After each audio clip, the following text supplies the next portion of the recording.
आज इतिहास पढ़ने वाले हर इंसान की नजरें सिर्फ एक सवाल पर टिकी हुई हैं। जब बाबर ने पानीपत में इब्राहिम लोधी को हराकर दिल्ली की गद्दी पर कब्जा कर लिया था, जब पूरी दुनिया ये मान चुकी थी कि अब हिंदुस्तान पर मुगलों का राज तय है, तो फिर ऐसा कौन था जिसका नाम सुनते ही बाबर की नींद उड़ गई? ऐसा कौन था जिसके जिंदा रहते बाबर खुद को हिंदुस्तान का असली बादशाह नहीं मानता था? वो कौन था जिसका शरीर टूटा हुआ था, एक आंख जा चुकी थी, एक हाथ कट चुका था, फिर भी उसका हौसला पूरे मुगल साम्राज्य से बड़ा था? और सबसे बड़ा सवाल, खानवा के मैदान में ऐसा क्या हुआ कि बाबर जीत कर भी डर गया और राणा सांगा हार कर भी अमर हो गए? आज हर कोई यही जानना चाहता है, क्या सच में खानवा का युद्ध सिर्फ एक हार थी, या वो एक ऐसी कहानी थी जिसने बाबर को भी अंदर से हिला दिया था? साल 1526। दिल्ली की हवा में बारूद की गंध घुल चुकी थी। पानीपत की धरती अभी भी ताजा खून से लाल थी। इब्राहिम लोदी हार चुका था और एक नया नाम हिंदुस्तान की गद्दी पर बैठ चुका था, बाबर। लेकिन दिल्ली के महलों में बैठा बाबर खुश नहीं था। उसकी आंखों में जीत की चमक नहीं थी, बल्कि एक अजीब सा डर था, क्योंकि वो जानता था उसने दिल्ली जीती है, लेकिन हिंदुस्तान नहीं। हिंदुस्तान का असली शेर अभी जिंदा था। वो शेर था मेवाड़ का महाराणा संग्राम सिंह, जिसे दुनिया राणा सांगा के नाम से जानती थी। राणा सांगा, वो नाम जिसे सुनकर दुश्मनों की सांसें थम जाती थीं। वो राजा जिसने अपने जीवन में कभी हार को स्वीकार नहीं किया था। उनका शरीर युद्धों का नक्शा था। एक आंख जा चुकी थी, एक हाथ कट चुका था, एक पैर हमेशा के लिए घायल था और शरीर पर 80 से ज्यादा घावों के निशान थे। लेकिन उनकी आत्मा अजेय थी। जब वो अपने घोड़े पर बैठते थे तो ऐसा लगता था जैसे खुद युद्ध का देवता धरती पर उतर आया हो। मेवाड़ की धरती पर उस दिन एक सभा लगी थी। राजपूत सरदार, योद्धा और सेनापति सब एक ही जगह इकट्ठा थे। सभी की नजरें एक ही व्यक्ति पर टिकी थी, राणा सांगा। उनकी आंखों में एक आग थी, वो आग जो सिर्फ एक सच्चे योद्धा के दिल में जलती है। उन्होंने धीरे धीरे खड़े होकर अपने सरदारों की ओर देखा और कहा, दिल्ली पर एक विदेशी बैठा है।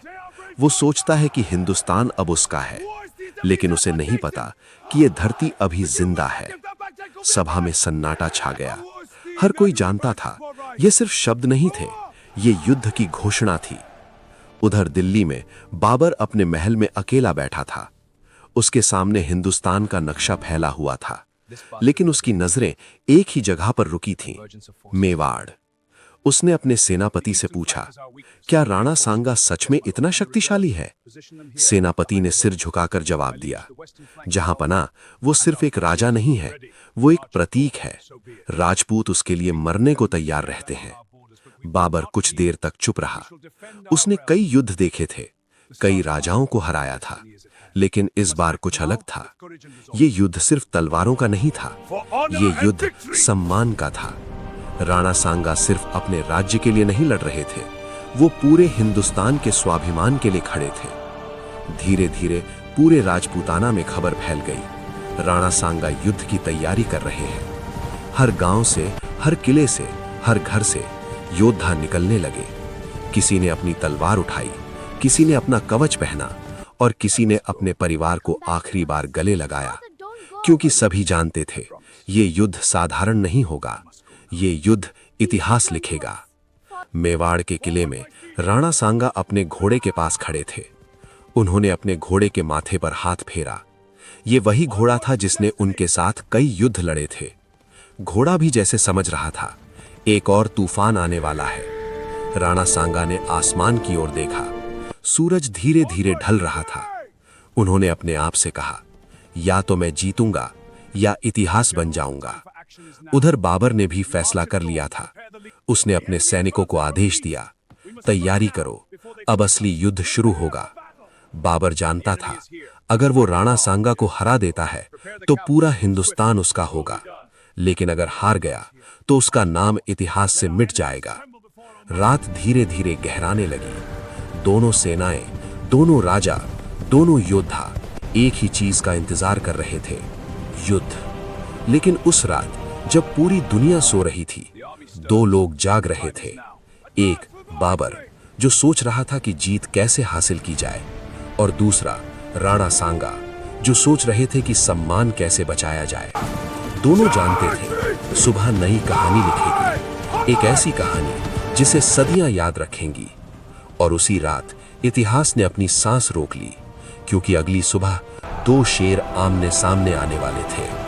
सुबह की पहली किरण अभी पूरी तरह धरती पर उतरी भी नहीं थी, लेकिन खानवा का मैदान जाग चुका था।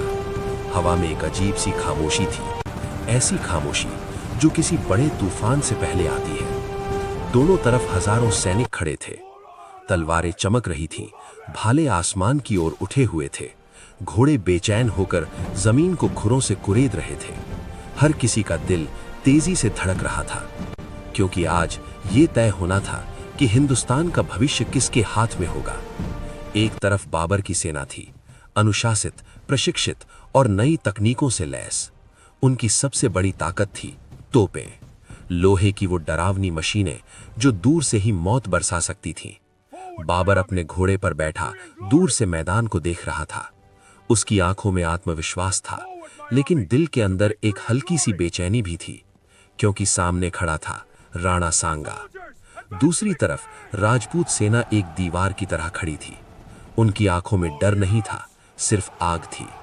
उनके लिए ये युद्ध सिर्फ जमीन का नहीं था, ये उनके सम्मान का युद्ध था। और उस सेना के आगे खड़े थे राणा सांगा। उनका शरीर घायल था, लेकिन उनकी आत्मा अजेय थी। उन्होंने अपना कवच पहना हुआ था, तलवार हाथ में थी और आंखों में वही अटूट विश्वास। उन्होंने अपनी सेना की ओर देखा, हर सैनिक उनकी ओर देख रहा था, हर कोई उनके एक इशारे का इंतजार कर रहा था। राणा सांगा ने अपनी तलवार आसमान की ओर उठाई और जोर से कहा, आज हम अपने सम्मान के लिए लड़ेंगे। उनकी आवाज बिजली की तरह गूंजी, आज हम दिखा देंगे कि राजपूत मरना जानते हैं, झुकना नहीं। उनकी सेना ने एक साथ गर्जना की, हर हर महादेव। पूरा मैदान उस आवाज से कांप उठा। उधर बाबर ने यह देखा, उसने अपने सैनिकों की ओर देखा। वो जानता था अगर उसकी सेना का मनोबल टूट गया तो सब खत्म हो जाएगा। उसने भी अपने सैनिकों को संबोधित किया। उसने कहा, आज का युद्ध हमारे अस्तित्व का युद्ध है। अगर हम जीते तो हिंदुस्तान हमारा होगा। उसने अपनी तलवार उठाई और आदेश दिया, आक्रमण। और उसी क्षण इतिहास का सबसे भयानक युद्ध शुरू हो गया। राजपूत सेना तूफान की तरह आगे बढ़ी। उनके घोड़े हवा को चीरते हुए दौड़ रहे थे, उनकी तलवारें सूरज की रोशनी में चमक रही थी। वे मौत से नहीं डरते थे, वे मौत को गले लगाने आए थे। पहली टक्कर इतनी भयानक थी कि दोनों तरफ के सैनिक जमीन पर गिरने लगे। तलवारें टकराईं, भाले शरीरों को चीरते हुए निकल गए, घोड़ों की चीखें हवा में गूंजने लगी। राणा सांगा सबसे आगे थे। वे अपने सैनिकों के पीछे नहीं बल्कि आगे लड़ रहे थे। उन्होंने अपनी तलवार से कई दुश्मनों को गिरा दिया। उनका हर वार बिजली की तरह तेज था। उन्हें देखकर उनकी सेना का हौसला और बढ़ गया। राजपूत सेना बाबर की सेना पर भारी पड़ने लगी। बाबर दूर से यह सब देख रहा था। उसके चेहरे पर चिंता साफ दिखाई देने लगी। उसने जीवन में कई युद्ध देखे थे, लेकिन ऐसा जुनून पहले कभी नहीं देखा था। कुछ ही समय में राजपूत सेना बाबर की सेना के काफी करीब पहुंच गई। ऐसा लग रहा था कि जीत बस कुछ कदम दूर है। लेकिन तभी बाबर ने अपना सबसे खतरनाक हथियार इस्तेमाल करने का फैसला किया। उसने आदेश दिया, तोपें तैयार करो। तोपों को आगे लाया गया। राजपूत सैनिकों ने पहले कभी ऐसा कुछ नहीं देखा था। अचानक एक जोरदार धमाका हुआ, धरती कांप उठी, आसमान गूंज उठा और कई राजपूत सैनिक जमीन पर गिर पड़े। उनके शरीर खून से भर गए। ये दृश्य भयानक था। राजपूत सेना कुछ पल के लिए रुक गई। उन्होंने पहले कभी ऐसी मौत नहीं देखी थी। लेकिन तभी राणा सांगा आगे बढ़े। उन्होंने जोर से कहा, डरो मत, ये सिर्फ लोहे की आवाज है, हमारा साहस इससे बड़ा है। उनकी आवाज ने फिर से सेना में जान डाल दी। राजपूत सैनिक फिर से आगे बढ़े। वे जानते थे अब पीछे हटने का कोई रास्ता नहीं है। युद्ध और भयानक हो गया। दोनों तरफ से सैनिक गिर रहे थे, खून जमीन पर बह रहा था। चीखें, धमाके और तलवारों की आवाज, पूरा मैदान नरक बन चुका था। लेकिन इसी बीच एक तोप का गोला सीधा राणा सांगा की ओर आया।